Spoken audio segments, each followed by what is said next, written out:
The search of the 3 missing Montgomery College students continues in Frederick County. And I got to play with your wand. It was great. Definitely fun. Keep going. That movie was insane. Welcome. Thank you for joining us today. All right. How are you doing? Where you stay at? Where are you located? Right now, I'm in Nevada City. Okay. It's in California. Everybody's always like, shit. They're like, oh, why there for taxes? It's like, no, it's California. Although that would be a good reason. Yeah, no, but it's about an hour east of Sacramento, near Tahoe, kind of the. Oh, you're not too far away. Oh, okay. Oh, you're close. Yeah. Okay. Yeah, but originally from the Bay Area. Was born in San Francisco, grew up in the South Bay. So. Oh, nice. Well, you know the area and everything. Well, y'all can hear me. Yeah, okay? somebody in Mississippi. It's wild to me to think about Nevada City being in California. Like that's just. No, Nevada City actually is the original Nevada. They changed it. It was just called Nevada, and then the state came along and stole the name, so they added the city. So Oh shit.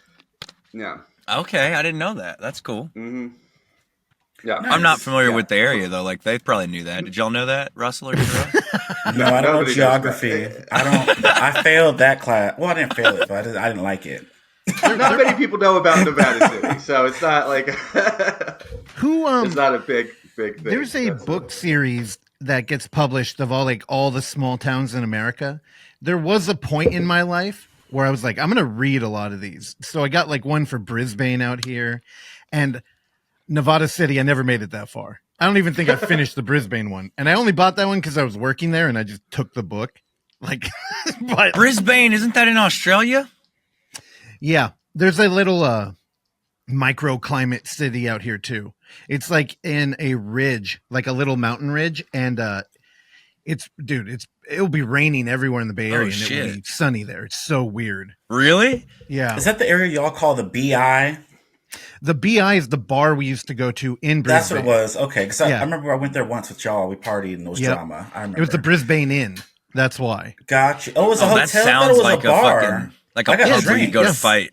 Yeah, where you go to fight, dude. I mean, it's one of those small towns where they're like, you see that bullet hole in the wall? Johnny Cash got shot at right there. It's all that bullshit. Like, oh, the coal miners down the street. Like, if you lived up the hill, you would die from cancer because all the dust would come up from. And you're like, okay. I wonder if that was before or after Johnny Cash got high on acid and ate the cake in the bush. The famous picture. I love that picture of him like tripping balls and he's like eating cake inside of a bush. Nobody, do I need to pull that up? Read a room, dude. No, dude, you don't have to pull up a picture. I gotta. I mean, I have to. I can't reference such a great image and then not, like pull it up because it's truly. This better be worth it before you die. I think it's worth it, but. We'll see. Oh, okay. Oh, wow.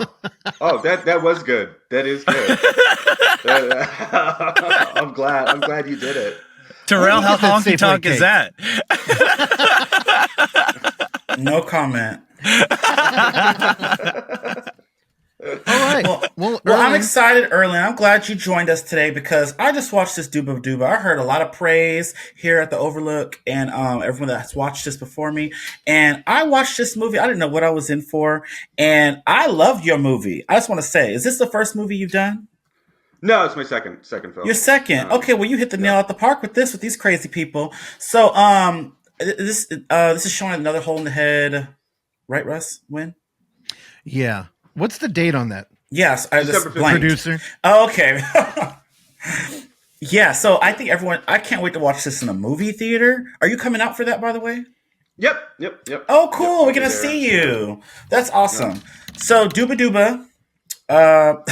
After this movie ended, I was like saying it too, like to Andy Russ. I was like, Dooba Dooba, like calm down. Like it was just a hot mess. This character that's in this movie, this girl, what's her name again? Oh, what is it? Amna. Oh, not Amna. Yeah, that's the babysitter. I felt bad for the babysitters. The babysitter Amna and Anna, they were so kind and sweet. I don't want to spoil too much, but this was a very nice woman that's taking care of this young girl, and I felt so bad for her.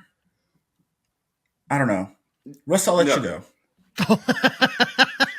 I'm afraid I'm gonna spoil it because no one's seen I this know. yet, right? Is this gonna be the world premiere of this movie? No, this is the No, it's played. second. Yeah. Oh, played it. okay. Okay, cool. Well, anyways, I liked the Miss Amna. What made you name these girls so close together? Amna, Anya. I would be like, girl, A and A, B, A2. Like, I don't know. It's weird. Oh, well, that's really stupid. So when I was originally writing the script, it was like writing something for Amna and Betsy. So I literally just wrote the names Amna and Betsy in the script, in the original script. And then as I was writing it, they make reference to her name, to Amna's name. Yeah. And so I was like, oh, well, I guess it's just going to be Amna now, even though that's her actual name. Her name's going to be Amna. And Amna has a friend named Anna, you know, she was like her best friend. And I always thought that was stupid. I was like, Amna and Anna? Like, what? Really like, one letter apart. You know? Yeah. Yeah, be a little more creative with that, with your friends. And so I just was like, okay, it's just Anna for her twin. That was why that's why. Oh, and she played both the twins, right? Amna. Yeah. Okay, yeah. I figured. Okay, I'm just making sure. Yeah, I feel bad for that girl. You put her through the ringer. Is this based on someone that you know? Because you said like you base off the name off of her friend. Are these characters based on people you know? I mean, kind of, I guess, you know. I mean, not really. Like, Amna, like, I wrote the part for Amna, so, like, in a sense, it's, you know, kind of based off of Amna. You know, it's her same name. Yeah, for context, Terrell, the actress's name is Amna too. And if you didn't, I know, I that. got that. He just said that. Okay. Well, I was just making sure because he kept saying Amna a lot, so I was just making sure you were, you know. Okay. Yeah. I mean, and then like, you know, I don't know if I should say this, but I mean, in some ways, you know, Monroe was kind of like based off of my high school girlfriend in a way. Oh, really?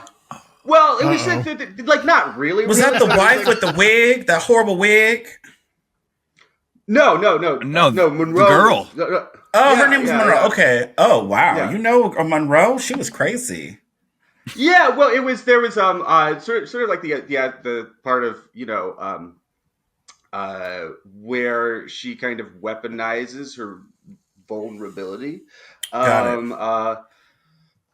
You know, and so yeah, I mean, I'm not sure how much I should go into it. No, it's okay. No, it's okay. Yeah. If you've lived in that the was- Bay Area, you know somebody who's weaponized their vulnerability. I run into that all the time. So Yeah. I think we all know a little bit of a Monroe. No, and so I always thought that was like an interesting aspect of, you know, someone who's kind of, you know, when they sort of like claim they're like, oh, like I'm just a, you know, I don't know what I'm doing, I'm terrible, and then but like, you know, that type of thing sort of, you know, creates this tension. Yeah, they sort of fall back on it when it's convenient. Yeah. It's like, no, I'm actually, you know, I'm messed up, and you know, then it's like, hey, but like we're trying to, you know, be like, you want to. It could be like that sort of thing can be scary, and like, well, I don't think that like ultimately is sort of that's not fully the direction that the character of Monroe takes. That was sort of like the seed of it and where it started, because it, you know, goes in a different direction, I think, as far as those things go. Oh, that's one of the best parts, I think. Like, and I'm sure Terrell and Russell were as on the edge of their seat as I was. Like, because this movie never goes where you think it's like you think you have it figured out, and it constantly is like, oh shit, Yeah, like this and happened. The ending had me sit for a second, like, oh, really? Like, really? But I want to hear from you. Like, where did Dooba Dooba come from? Like, did you come up with this Dooba Dooba stuff? Like, where did this come from when you started writing this? So I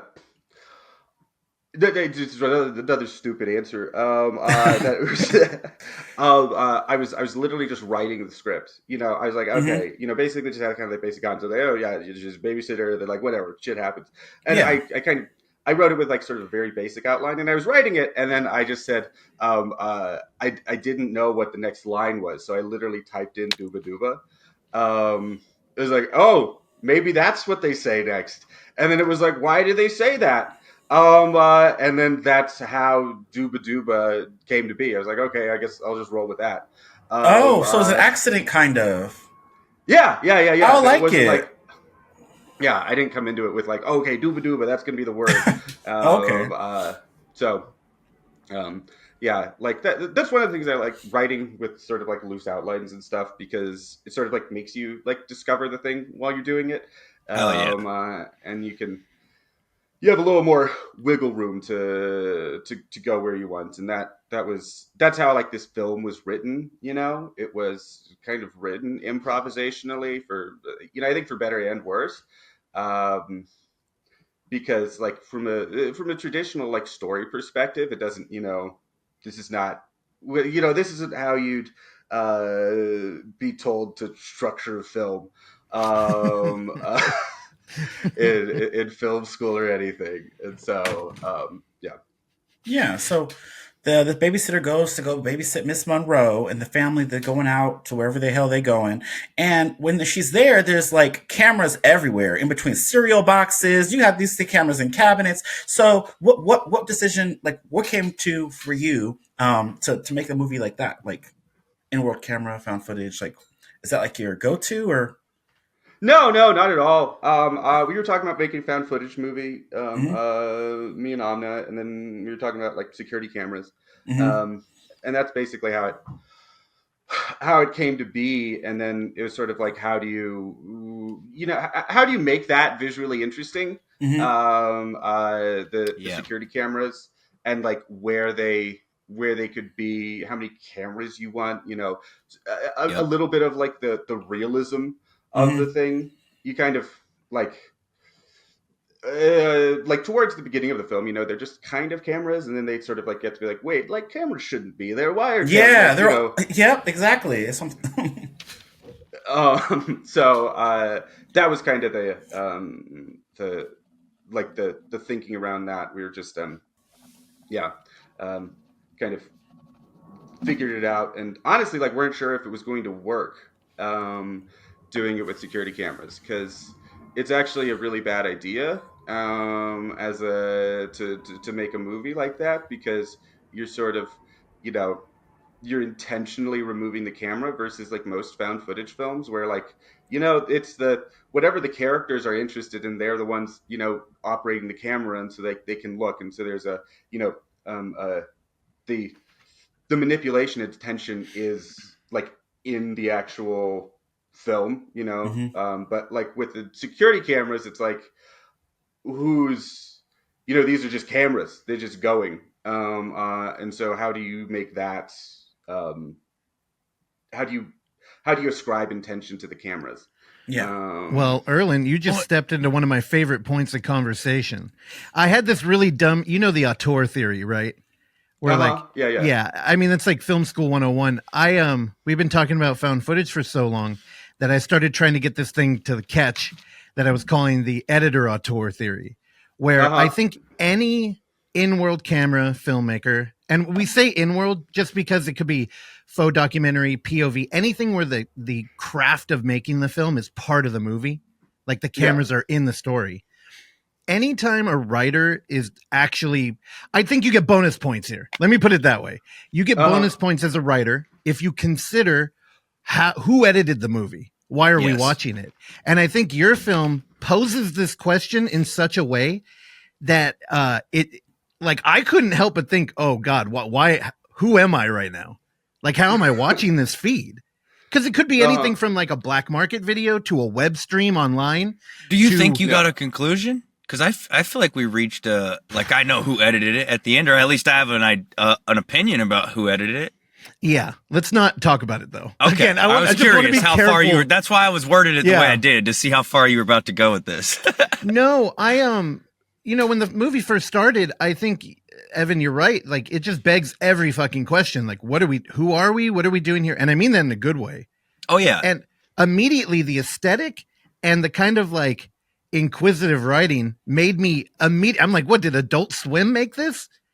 Well, it's were they cool like because an a lot of times when you ask that question of like, of oh man, who edited it. It's usually in a negative connotation, I feel like. And with this, I was so like, fuck yeah, this is tight, because I was asking that question to myself in a way where I was like, I genuinely wasn't saying it in a way where I was like, oh, this feels manufactured. I was saying it in a way where I was like blown away, like, oh fuck, who put this together? I'm intrigued already, I think you tag a negative connotation to that, because normally you ask the question after a like group of people get bodied by a ghost, and you're like, who the fuck edited this footage?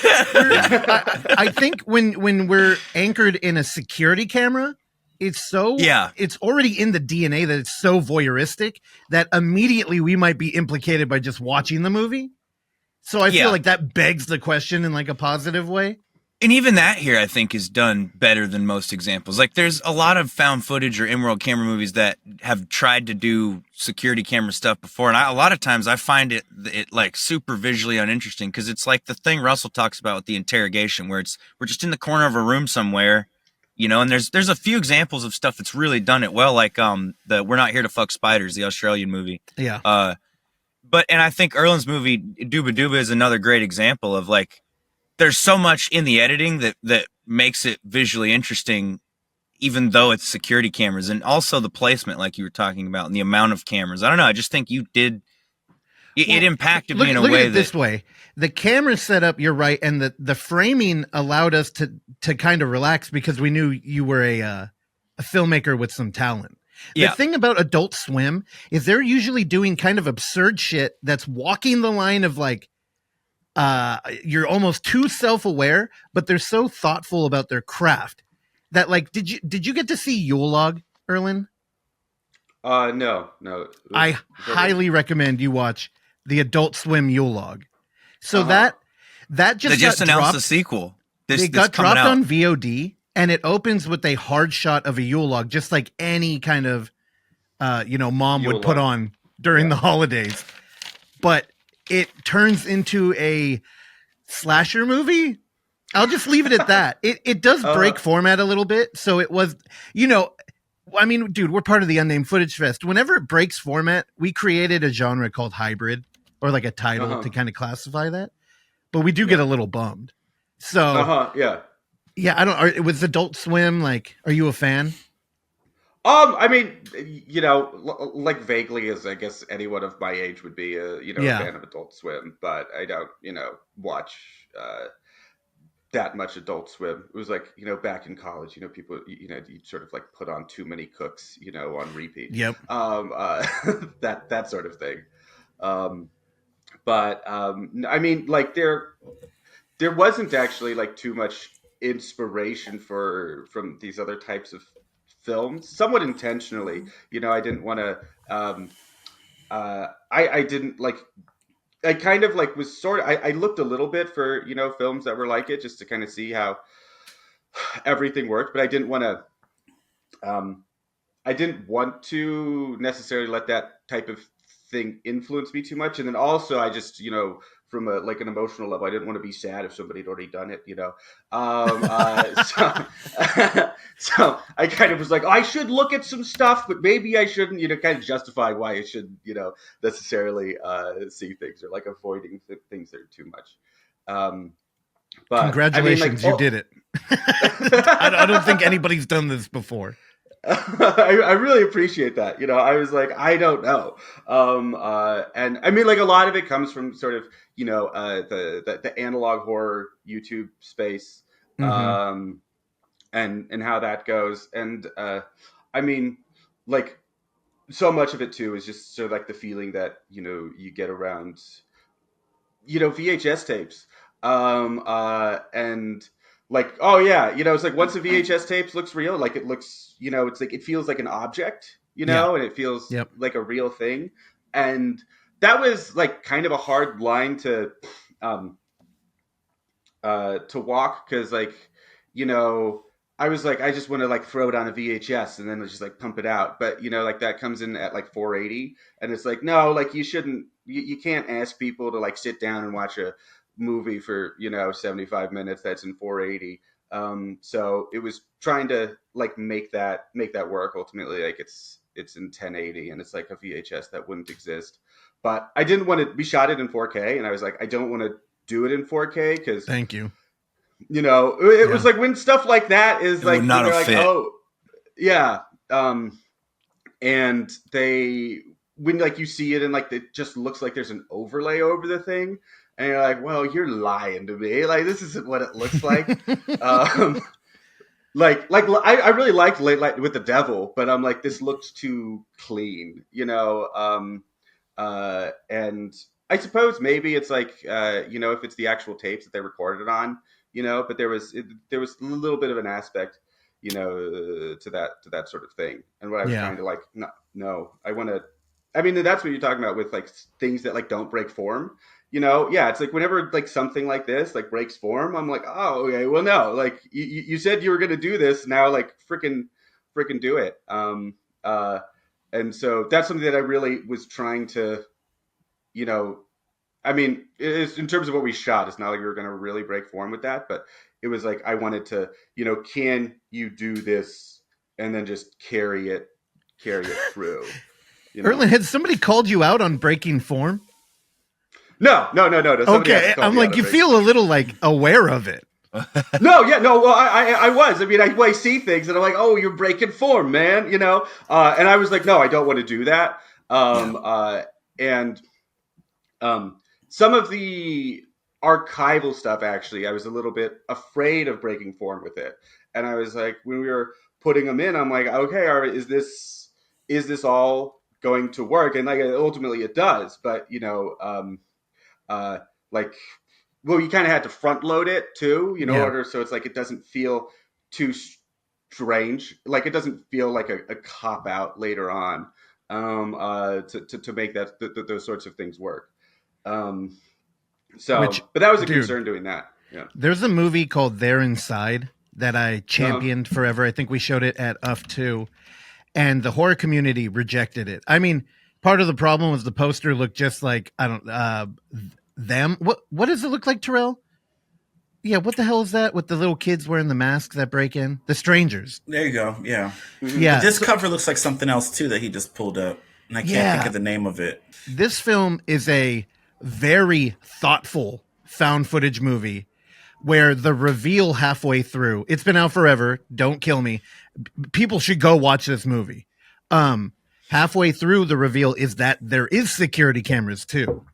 But in the film, when you're watching it, there's exactly what you're talking about happens, where there's there's like assets pulled from the internet or something that are cut in, and they're so on the nose. Like, every time in a horror movie, whenever they cut to a spider, like in a web, and it's like, oh shit, the metaphor of being trapped. Wow. So deep. Like that movie made a point of doing it because it was hyper aware of who was editing the movie. So it almost did this like self-sabotage. So your movie blends you know what? perfectly. I feel like because my complaint with that movie was sort of like the editing, but with the self-sabotage thing, you just made me think about it in a bit of a different way. Rewatch it because, I don't want to spoil anything, but the end kind of reveals what is the intent behind the creation of the movie, which is something that I know we have talked about that movie before, but I just don't, just the way you just worded that, it's like it clicked, Yeah, and it's funny, when I hear a director kind of talking about breaking format and being worried about people coming after him, first, Ehrland, you missed that. I think the found footage community now, if you make an entertaining movie, they don't give a fuck. And you mentioned like analog horror, right? Look at that. Like the revisionist history of Godzilla. Like, dude, like people, they just want something that they can like suspend disbelief and kind of like lean into this analog world and get spooked. And you deliver that fully. So, dude, let that shit go. Your movie's tight. Well, I mean, like, it's not. It comes from too. Like one of the things I was a little afraid of as far as like what if something like feels like it's too edited or concocted, then sort of like the real time nature of the film, is lost. If it's like somebody, you feel somebody coming in kind of like post and placing something in.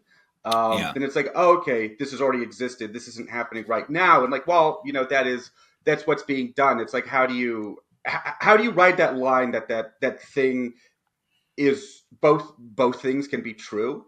And that was, that was kind of that was a difficult thing to kind of figure out, or almost even resign myself to, as far as the the film, that it's like, no, like these, you know what I'm saying? Yeah. And Yeah. it's funny you bring that up. It's a thing that I think gets overlooked a lot. Like, part of the magic of Unfriended was that movie feels like it completely plays out in front of you in real time, Yeah. which slasher films usually don't. Mhm. And, I almost want to take back what I just said, because I think you're completely correct. Like, putting in extra assets there could break that. And Dooba Dooba plays with time in such a beautiful way that it kind of it forces the audience to constantly be on their feet, reevaluating everything. Yeah, that was sort of the thing. It's like, if you kind of like, if you kind of zag it, then it's like, oh, it catches people off guard. But if you sort of, in terms of like what you're adding in, if it's something that's unexpected, then you can kind of get away with it a little more, because that thing becomes interesting, rather than, something that's like kind of too tightly logically following what it is. Because if you don't necessarily see the logic of the editor, then that becomes part of the feeling. Dude, Yeah. exactly. 100%. So are you a horror guy? What, like, as a film fan, what would you ascribe yourself? That's a good question, because his first feature, he talked about, oh, this is my second feature. We didn't actually ask him about the first one. It's a Western. So I'm curious about this too. Western? It is. Yeah. Western? Which I'm super into. I love Westerns. So Was it a Western horror movie? No. Oh. It was kind. So it's just like cowboys at bars drinking and shooting at each other outside? It was. I mean, I wanted it to be a horror film. I wanted What's it this to be called? This is it Homestead. right here. No. So talk about Homestead. What is this? Yeah. Shares it's a a seat Sell home, it to us. I'm not a Western kind of guy. I'm terrible at selling this. It's a home invasion Western. I'm sold. Oh yeah. Good job. So I mean, the original, like, the original kind of like inspiration for the film was, I don't know, do we use that shot?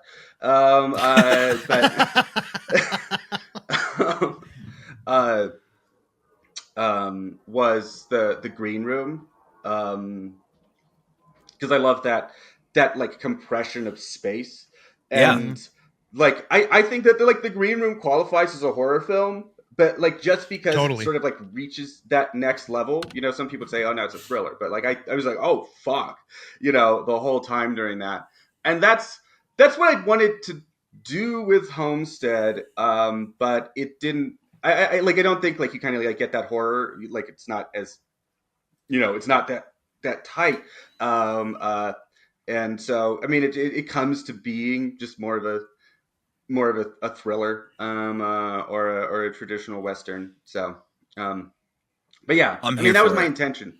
That was my intention. Betsy's in that one as well. So that's how we know her. What does Betsy And, do in that movie? She's the lead. She's the Shit. Oh, wow. So she Yeah. had 2 of your movies as leads. Hell yeah. So when did this Homestead Yeah, come yeah. out? When did this come out? I guess it was 2023. And is this streaming anywhere that we could watch? Yeah, I mean it's on Tubi. It's on Amazon. Amazon's better for I think it's on Amazon. We're Tubi fans. I love me some elsewhere. Tubi. No, but it's just with the you get a lot more money from rentals on. Oh, I yeah. get you to watch it on yeah. Amazon. So y'all go watch it on Amazon Prime, Homestead. No, So yeah. Dooba Dooba. So I think he asked you, are you into horror films? I'm sorry, let's go back to that because I want to know what kind of horror films Yeah. you like. I mean, I guess like you're gonna be so just not particularly. I like horror films. You don't like horror I just- movies? I mean, I do. It's just like I don't want to like. I wouldn't like. I wouldn't claim like putting you being on the like like a full horror fan just because like some people are like really big horror fans and I so it's like I don't want to be like I'm a horror fan too. I would just like be honest about how that's good. I like it. I like honesty. I don't like liars.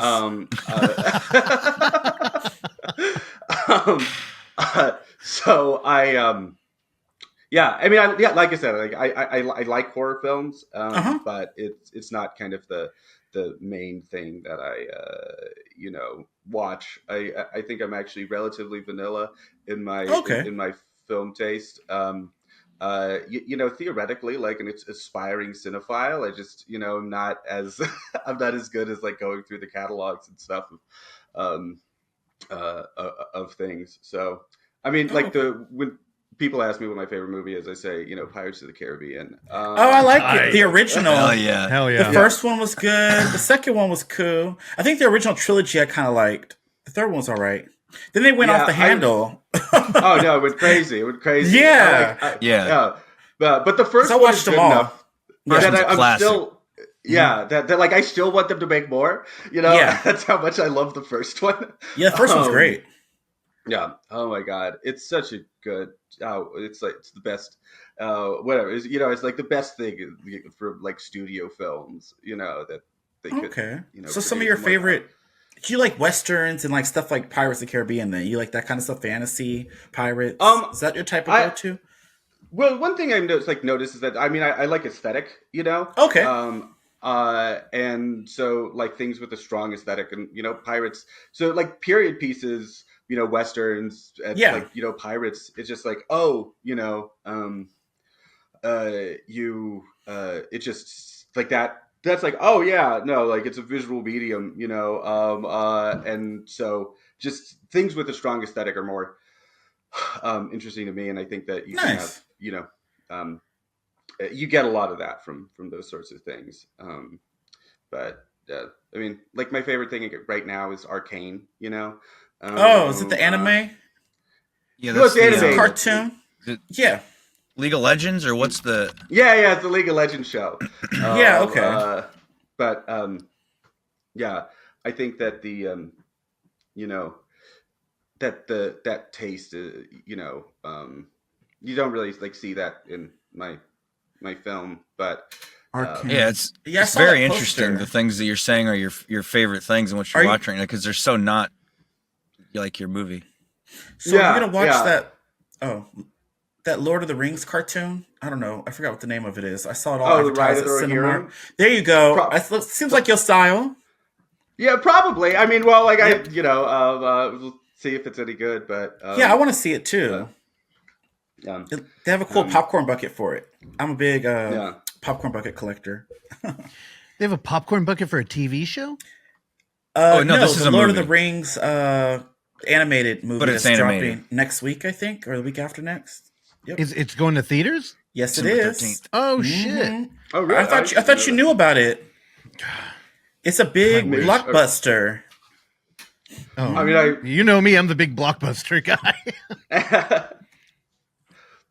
No, for the Ghost in the Shell guy is doing it. Oh, really? Oh, Fuck, really? I want to watch that.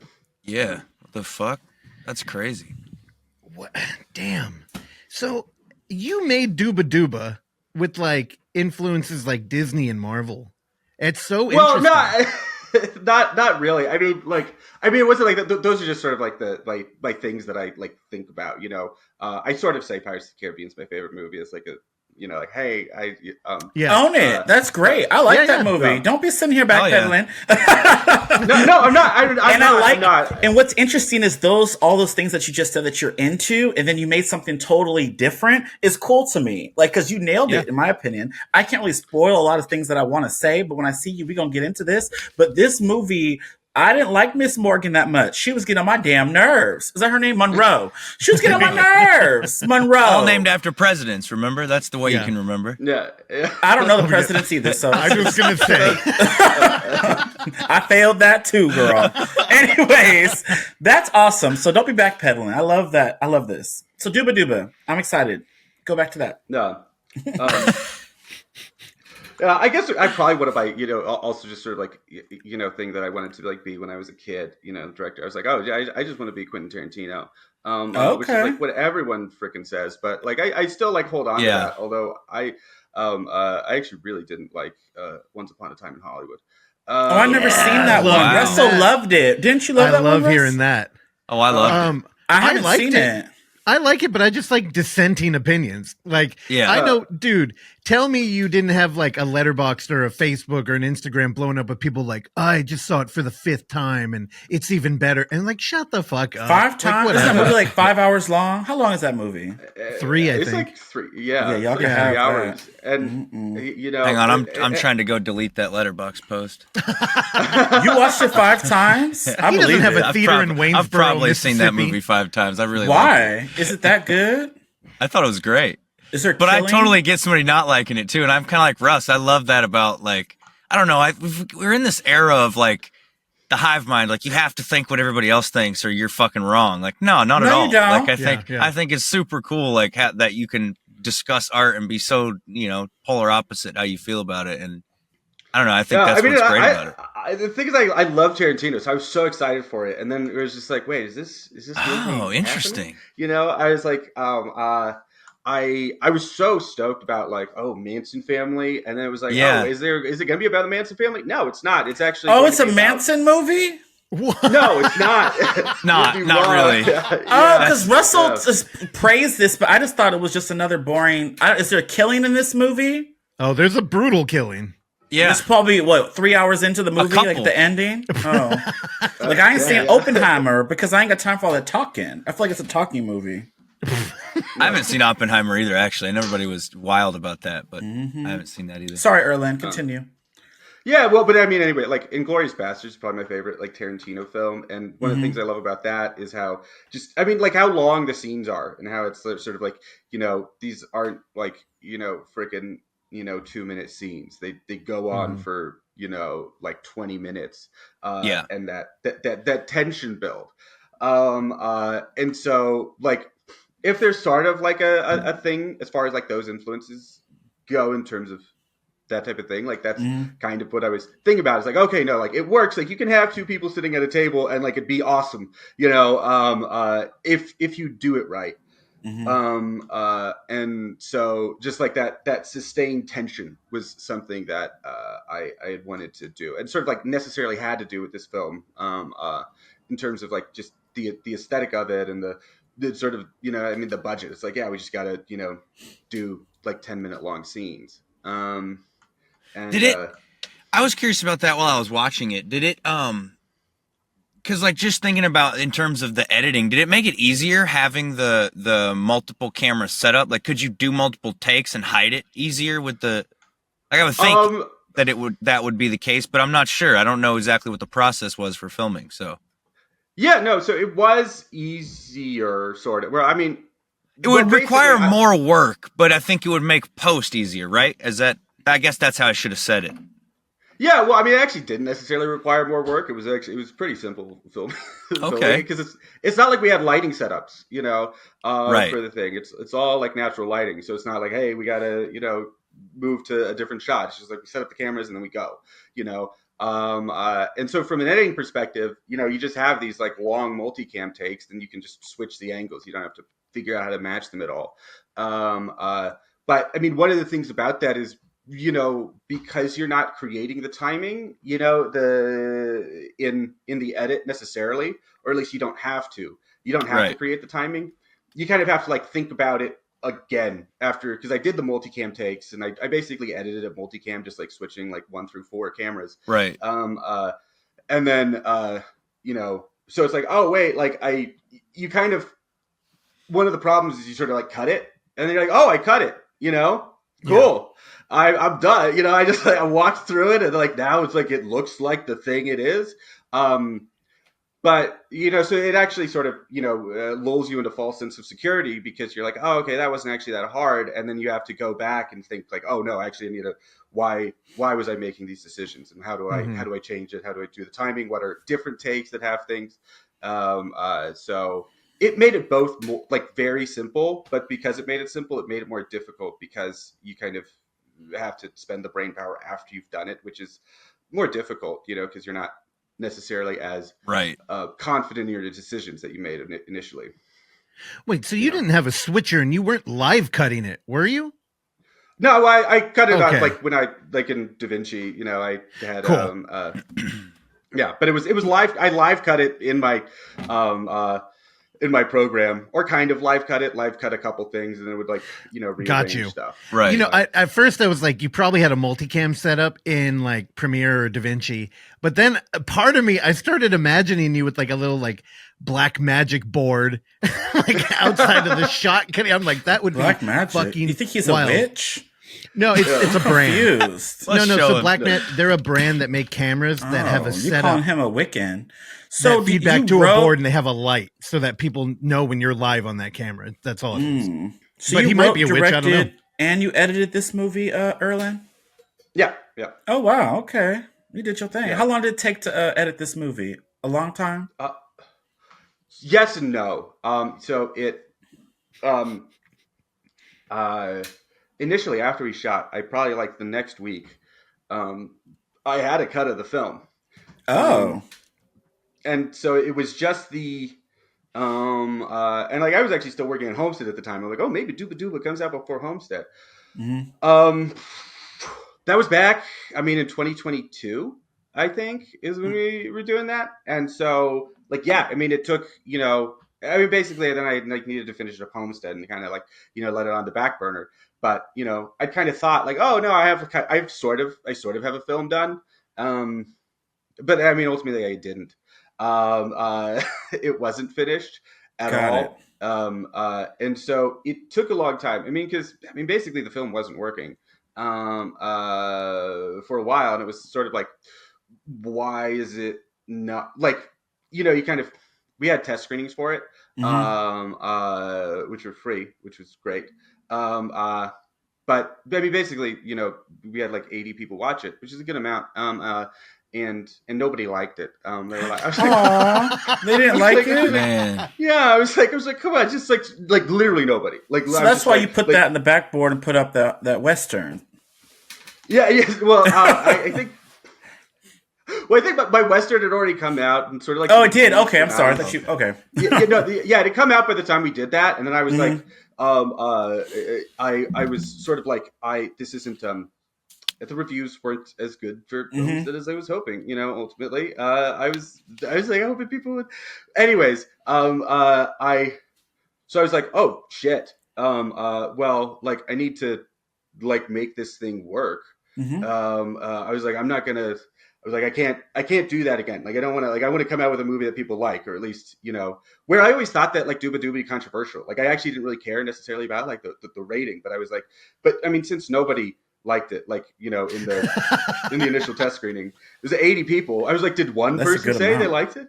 Yeah. And so, but it's like they didn't. And I was like, they could have chosen terrible, bad, meh, good, very good, or excellent, and they all said meh. Erland, can I jump in here? 65% of people said meh. So you did a test screening. Was this through like a aggregate agency in like LA kind of thing where people could come in for free and just watch a random movie? No, it was those cost a lot. No, this was a sales agent for my first film, Homestead, Brandon Bond. He had a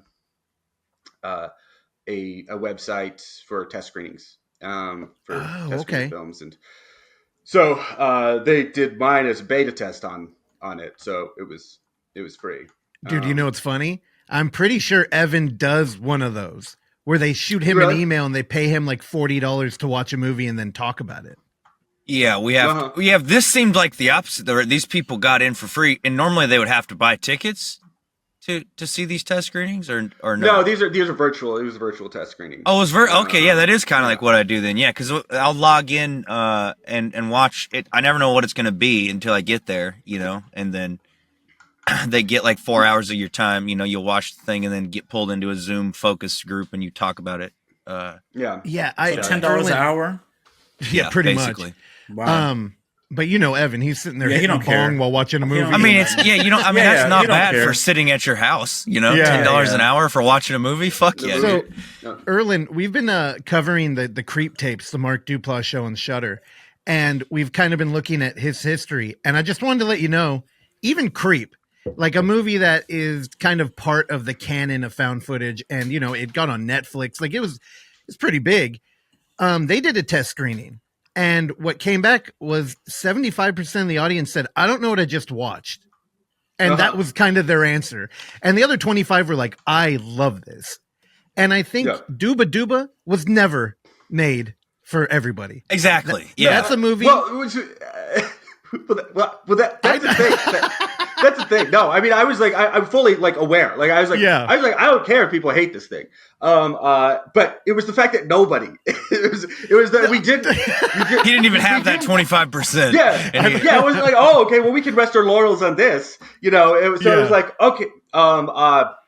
I mean, anyways, like it was really good, and it was, you know, it was probably like one of the best things that happened to the film, because it like had you know, like, I mean, you can make these things. You don't know what you're doing. Like, you don't know if everything, like, is this going to connect? And then you're like, you have to take that feedback, and like, you can't say like, oh, well, we didn't find our audience there. And like, maybe like, had we shown it to 150 people, there would have been more people that were like, you know, we're digging it. But it was like, that's like too small of a percent. Like, I know it's niche, but like, it doesn't need to be super niche. Yeah. And so it was like, but like, actually the sense that I got from it is that like, people were kind of like, the film didn't deliver on as much as they had wanted. And so I was like, okay, like I think they felt that like the film didn't feel like a film. It wasn't big enough. So we went through and like, we basically did reshoots, and I had to be like, okay, how is this going to work? And, you know, we did like reshoots or pickups, and then like, actually, you know, I think added like essential scenes to it. And Yeah, got to be careful there. Are we talking about adding stuff in the third act? no, actually, no. Okay. Yeah. Because, you know, the problem with your movie is it inspires curiosity. And I mean, you're talking to 3 jaded film viewers now. Being realistically, like, we probably each have watched over 10,000 movies in our life. So for something to really like bubble up and like make an impact, it's got to be different, but it's also got to be quality. So you veered into like the haunted house territory where you're like, fuck, this haunted house story is like kind of getting me. And what typically happens there is in the third act, they drop the ball and it's like, oh, that's what it was, boring. So I immediately was like, oh, maybe you just had to up the ending. But can you talk about what you needed to add to get the people on board? Well, actually, they hated the ending. The ending stayed. The ending stayed, basically. They hated it. You just got a bad audience. They're idiots. Fuck them. No, well, the so, ending's like, tight. I know. Yeah, I mean, well, like the ending actually like played out in like fully like real time, and was like, it was probably like 3 or 4 minutes long, and I was like, check this out, you know, we're just doing it, you know, and people were like, I think people were like, what the fuck is this? Why is this happening? And so basically we had to you know, I was like, there's no way that this ending like doesn't work, like whole cloth. Like, it's not like, I'm like, you know, you're allowed to do this. Like, people were like, I'm disgusted by this, and you sort of like, whatever. Oh like, my God. out. But I mean, there were people that were just kind of like confused. Anyway, so it was sort of like, how do you make that ending actually work? And that's what we went back and did. Like, justify. You have to justify the ending. Like, I don't think you don't need to justify it a whole lot, but you need to at least like kind of point at something. It's like, yeah, you kind of see what's going on there. I mean, and then we took it, and I still kind of like I was like, okay, you know, I'd sort of gone through and reshot a bunch of stuff, and like things that didn't necessarily work together, because I was like, I just want options, you know? So it's like, maybe we'll shoot this, maybe this will work, or, you know, we'll try it out. But, you know, I kind of came back with like, a bunch of different kinds of mutually exclusive things. And so it's like, which one are we actually gonna put in? And that was tough. And then what ended up happening is me and Josh Harris, we sat down and did like, I'd been basically just editing this thing, by myself, of like, just making the decisions. And so like we were able to like sit down in a room and like edit it with a more like discerning eye. And ultimately like actually add in that's when the archival stuff came in, was during that portion. And it was like, once we unlocked that, it was like, okay. And then we moved the time stuff. We added that in before it like played out in sort of like real time, or as far as just like linearly. And it was like, oh no, like move this here, like now that works. So that was all discovered in the edit room. And it was like, okay, no, like it's now like has legs and is moving forward. But and then it was sort of like, it's funny. It sounds like you got like kind of the perfect crash course where you made by no small standard did you make a traditional film that's a costumed Western movie. And then on the back of that, you find out the editor auteur post problem with the found footage movie. And I'm curious, which was a more fun process for you, or which are you excited to do again? That's interesting. So, I don't know. There's things I like about both. There's things I absolutely hate about both. I've edited both of them, and I would, on the next project, I would hope to not necessarily be like the lead editor on the project, because it's kind of created, you get in your head too much, and like as a director, you sort of want to like be able to step back and like look at the thing as a whole, but you can just start getting really granular about stuff. And that was, I had my own problems with editing in Homestead, where it's like, like we didn't do that. Oh crap. Like that thing that I wanted to work isn't working. And where like with Dooba Dooba, it was like, it was more like, I don't know, like, it was a harder thing to decide whether or not something's working. Like with the traditional film, you're like, okay, no, like that all sort of, follows. Like, what it should look like. And you're like, when you're doing Dooba Dooba, you're like, oh, well, this is kind of like what it's like in my head. But like, is this actually the thing, when you don't have really like that point of reference as much that you do with a traditional film. And so I guess, I mean, to one extent, I'm sort of like scared about the idea of doing something like Dooba Dooba again, because I think a lot of where it came from wasn't necessarily like initially planned. You sort of have like the main thing that you're sort of shooting for, but there's a very much like an improvisational nature to, I mean, like to basically every aspect of the film. And that was the point. It was more of an experiment, and just like, what can we do? Figure it out. And it's like the idea of like kind of like recreating that, because like I think like the whole thing like ended up working, but like you can sort of do that type of thing and like get too far in one direction or the other. So like if you're like, oh, I'm really I'm freaking so smart, I got the I know how this is going. It's like you were having your Tarantino moment, dude. Yeah, well, I mean, it's like the I don't know. I don't know if you saw Megalopolis. Not yet. I want to, though. I would like to as well. Yeah. Okay, Did you see that, Terrell? No, I don't know what that is. Sorry. Yeah. Is it another Western? Sure. You see all the new release stuff. No, this was the Francis Ford Coppola. Let me pull it up with Adam Driver.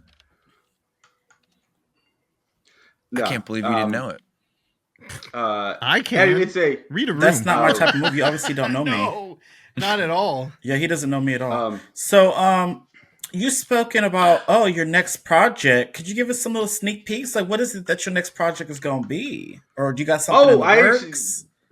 I mean, there's several things kind of in the works of like Several. different. Okay, we like Well, sneak peeks here. well, I can't, I can't give you any like sort of like sneak peek because I don't know. I mean, like, the sort of thing is, he's like, oh, whatever. Like, we're trying to like break in the industry with this sort of thing or do something. Like, be like, hey, Okay. like, you find somebody who like wants to make the next thing. And so like we've got like a variety of projects that is like, oh, we could do this, Mm-hmm.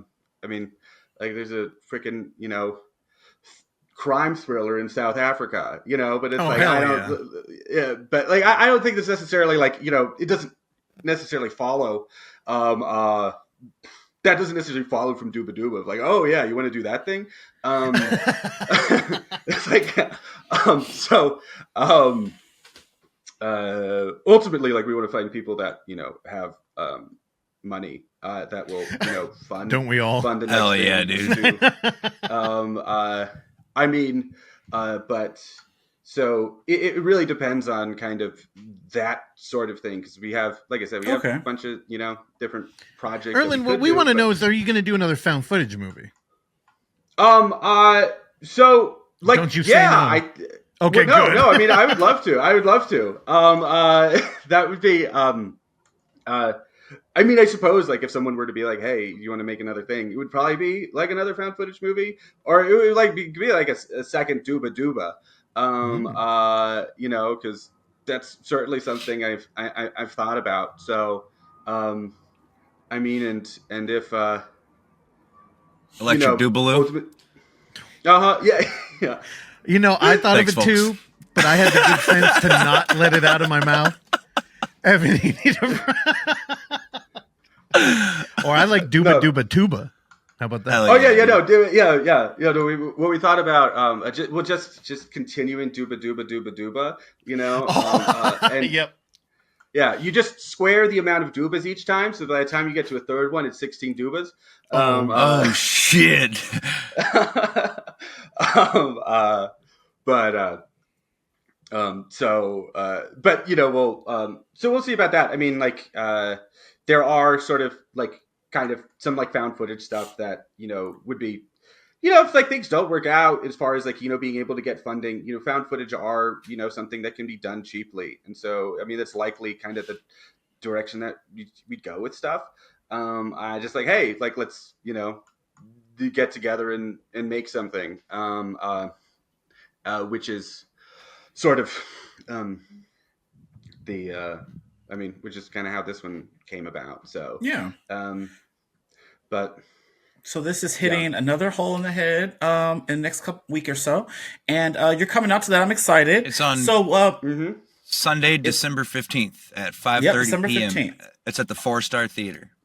Hell yeah. Awesome. And so what's next after that? Is this going to hit like VOD? Is this you're going to come out with some Blu-rays? Because we love some Blu-rays over here. So what's next?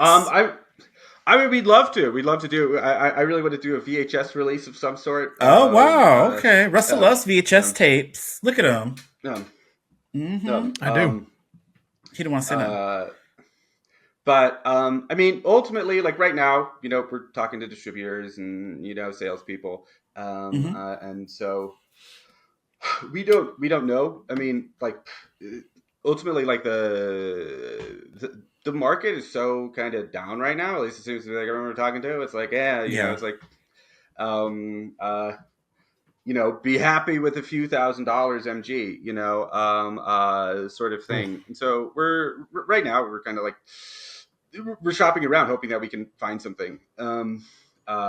But I mean, hopefully shortly. Like, I don't want to be, kind of like touring festivals with this, and next October, that sort of thing. I'd like it to be, out and released before then. Yeah. And I think like that should be simple enough. So I mean, it could be depending on how things go. I suppose it could be out on streamers and you know early-ish next year.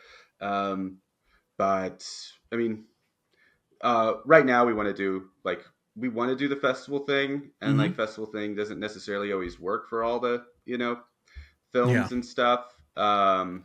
And so it's like, but like I think that this is the type of film that like it can play and like get more press. And it's like, hey, check this thing out.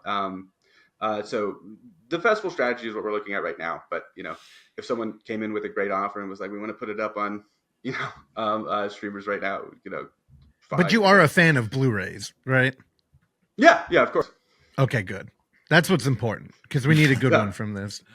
Yeah, no, well, yeah. I mean, the problem is, some distributors don't do physical releases, and then sometimes they take the physical release rights and they don't actually do anything. Those sort of like collectors things just sound also just like fun to do, and so that's definitely something that we want to at least like have some sort of physical release, even if it's like made to order type of stuff. But I think that that's easy enough to work out with things. But cool. Well, if that comes through, you need to contact us immediately. Hell yeah. Because we're gonna want one. Yep. You got to sign it. All that to get Amna and Morgan or Monroe. All the crazy people. All right. So tell us tell the listeners where they can follow you, find you, get updates from you. Plug all you want to plug. Yeah, well, we're on we're on Instagram and TikTok right now. I think it's just at Dooba Dooba Film for both of them. Okay. If you're listening, check the description. We'll have all of them linked there for you. Yeah, I can. Clickable. Yeah, it's doobadooba.film, I think. Is Perfect. That's on Instagram. But yeah, please follow us. We don't, have many followers on either of them, so it would be great to, and then Dooba Dooba Film on TikTok as well. But yeah, posting like updates, kind of clips and things of the film. Trying not to post too much sort of spoilers and stuff. Yeah, don't. Yeah, don't post too much, because I went in blind and it was perfect. It was. But I'm glad you came on here to talk to our crazy asses. I hope you have fun, and I can't wait to meet you so we could talk more about this movie. But this episode should go up next week on Thursday, so it's just in time for people to listen to go check you out on Sunday, the 15th. And this was fun. Thanks again. Yeah, thank you guys. I'm so happy to appreciate it, man. People are fans of the film, and I didn't know if people would like it or not. So it's like great to like actually sort of get that validation. So thank you guys so much. Yeah, well, people get ready. watch this. I can't wait. wait. On Sunday you're gonna get attacked. A lot more people are gonna like it. Attacked? Soon. Yeah, we're co-presenting. He ain't gonna show up. We're co-presenting with Another Hole in the Head, so you'll actually get to meet one of our other programmers at the Unnamed Footage Fest, Sam, who will be doing the intro. But I'm gonna tell you're getting a hug immediately, so get ready. And if you try to run, I'll catch you. So Amna, Josh, Michelle, and Betsy are all going to be there. Hell yeah! Yeah, it'll be the whole. Dude, you got to have a poster or something. We need something signed. Yeah, you don't have nothing.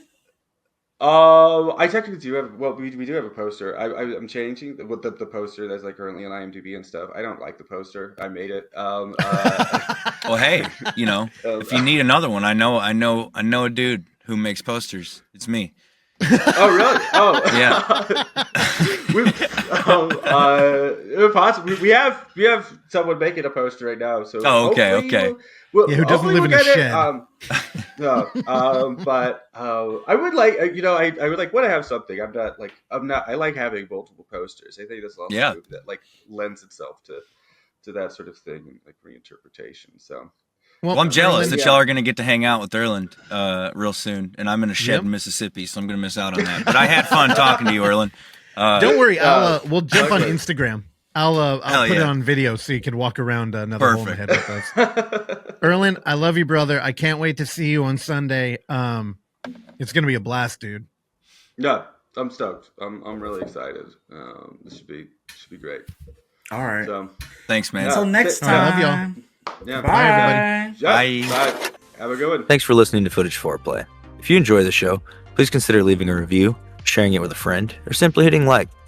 These small gestures are a great free way to support this mayhem, and if you find some footage we should be fondling, email us at footageforeplay@gmail.com. Check back every Tuesday and Thursday for new episodes, and remember, don't skip the foreplay.